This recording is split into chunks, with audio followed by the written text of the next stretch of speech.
Holden runs to Claire's rescue, and Audra makes inroads with Kyle. In France, Audra finds Kyle working out shirtless in the maze. Sally comes up behind her and tells her good morning. What an incredible view! Audra muses. Yes, it is. Sally asks Audra what she's doing. Kyle grunts, gets up, and wishes them good morning. They remark on the loud rain last night. Sally hopes the lightning didn't damage the cell towers. None of them have had service. Claire and Nate must wonder why they haven't called. Audra's sure Genoa City is surviving just fine. All in their swimsuits, they continue complaining about the cell service as they prepare to lounge in the sun. Sally tells them Lauren, Michael, Abby and Chance came last night. Kyle's surprised. He announces he's taking a dip to cool off. Audra watches him and Sally asks what's going on. She reminds her Nate's faithfully waiting for her at home. Audra tells Sally there's nothing going on, then corrects herself to explain that they're starting their publicity stunt today. There's nothing between them beyond that. Sally saw her checking Kyle out. Audra insists it's strictly business and she'd never jeopardize her relationship with Nate. Sally warns her about trying to play Victor. It could blow up in her face. She's playing with fire. Audra knows exactly what she's doing. Nothing will happen that she doesn't control. Kyle gets out of the pool and asks to join them. He pulls up a chair and Audra suggests they approach Dumas this morning. Kyle tells her they can drop Dumas now. He doesn't want to talk to him now that he's been revealed as Kane Ashby. Audra gawps. Why would he think that? Kyle and Audra debate the point. Kyle can't imagine getting Kane to choose a fragrance. Audra argues that he's a billionaire. Kyle insists the trip is a total bust. Audra doesn't want to leave early and miss the very special evening that's planned. Sally thinks this whole thing has felt like a game of smoke and mirrors. Billy appears as Audra complains that Kane could still be an asset. He says, I'm with Audra. I want to stick around. Sally's irked by this. She snaps that they can find out about Kane's agenda back at home. Billy wants to at least stay for the special evening. Kyle can't see the point of staying. Audra refuses to give up on the idea that Ashby could be beneficial for her company. Sally recalls that Billy and Kane aren't close.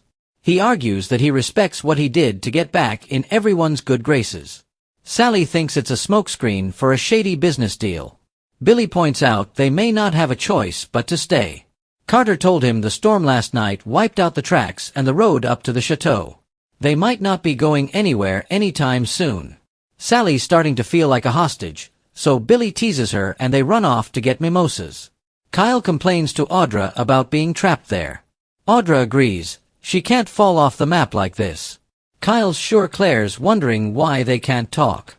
Audra tries to reassure him about Cole and decides to cheer him up. She pulls Jabot's sunscreen out of her beach bag and admits it's the best. Holding it out to him, she asks, Do you mind? Kyle puts sunscreen on Audra, who asks if he really thinks it's useless to take her idea to Kane. Kyle feels there's no mystique surrounding him anymore. Jabot and Vibrante will come off looking like clingy hangers-on. It's not a good look for either of them. It's not the way to go. Audra decides they need a whole new strategy. Kyle agrees. They need a new stunt. Audra suggests they work on it together and come up with something memorable. A little bit more on my neck, please. Billy and Sally return and spot Kyle touching Audra. He asks, What's that all about? Sally's been asking herself the same thing.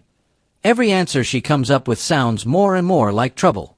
Victoria gives an update on Cole.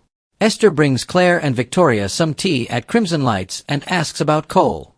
Victoria says he's still in the hospital in Chicago. They came home to check on Johnny and Katie. The doctors are treating him, but there's been no change. He's been diagnosed with Legionnaire's disease, a rare and serious form of pneumonia. Esther's sorry to hear that. Claire vows he'll get better, but then breaks down. Nate appears as Victoria comforts Claire, and hears her tell Esther how concerned they are about Cole. Esther trots off and Nate approaches them to ask if everything is okay. Victoria fills him in on Cole's diagnosis and the treatment's not working. Nate learns his fever is still too high, but he's not yet on a ventilator. He tries to reassure them. Claire heard one of the nurses say that the doctors may not have caught it in time. Nate says it's true that Legionnaires has to be treated quickly, but healthy people can survive. Claire has to go home and bolts out. Nate thinks Victoria could use some air as well. Moving to the patio, Victoria thanks Nate for giving them some hope. Nate knows the fear they must be feeling right now. Victoria can't get rid of the knot in her stomach and hates Claire seeing her father hooked up in the hospital. The father she found again after all these years. Nate reminds her she found her mother as well. He will listen and absorb some of the pain if he can. She tells him he was a great doctor and hasn't lost his touch. Do you ever miss it? Nate's had doubts. He recently became close friends with a woman who has leukemia, and he felt lucky to be able to help. Victoria heard he found out he has a brother. Nate says, half-brother, and the woman is his mother. It's a work in progress with Damien, but he adores his mom. His brother will be joining them at Winters when he's back from Nice. Victoria's happy for him. Tell me something, Nate. She asks if he still harbors resentment about the way things ended between them. Nate has forgiven Victoria and let it go a long time ago. She tells him she has regret. They have known each other a long time. It made her sad that she lost the friendship. Nate says it makes him sad too, but things worked out as they were supposed to. She found happiness with Cole. Victoria hopes this nightmare will be over soon and Cole will recover. She's worried about Claire. Nate recalls that Kyle's in Nice too. Victoria sighs that he's totally unreachable. She could really use another friend right now. Holden to the rescue. At the Overlook, Claire has a panic attack. Holden appears, shirtless, and calls her name, trying to calm her down. He coaches her to take slower, deeper breaths. Close your eyes. Close your lips. He counts her breaths, and she finally regains her composure. He asks if she's okay. She nods. Better than I was. He likes that. Claire felt like she was having a heart attack. He asks if that was her first panic attack. She says yes.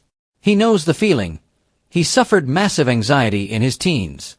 She learns he was the captain of the football team and had to be cool. He asks what happened. Claire says talking about it might bring another attack. She doesn't want to think about it. Holden assures her he is there to help. Claire asks what Holden was doing up there. He was on his nightly run. It's a stress reliever. He saw her by chance, and it was obvious she was upset. Claire's glad he did. He was happy to help out. Claire tells him she can go back to his run. The next time she sees him, the Vespers are on her. Holden says there's no time like the present. Claire says, let's do it.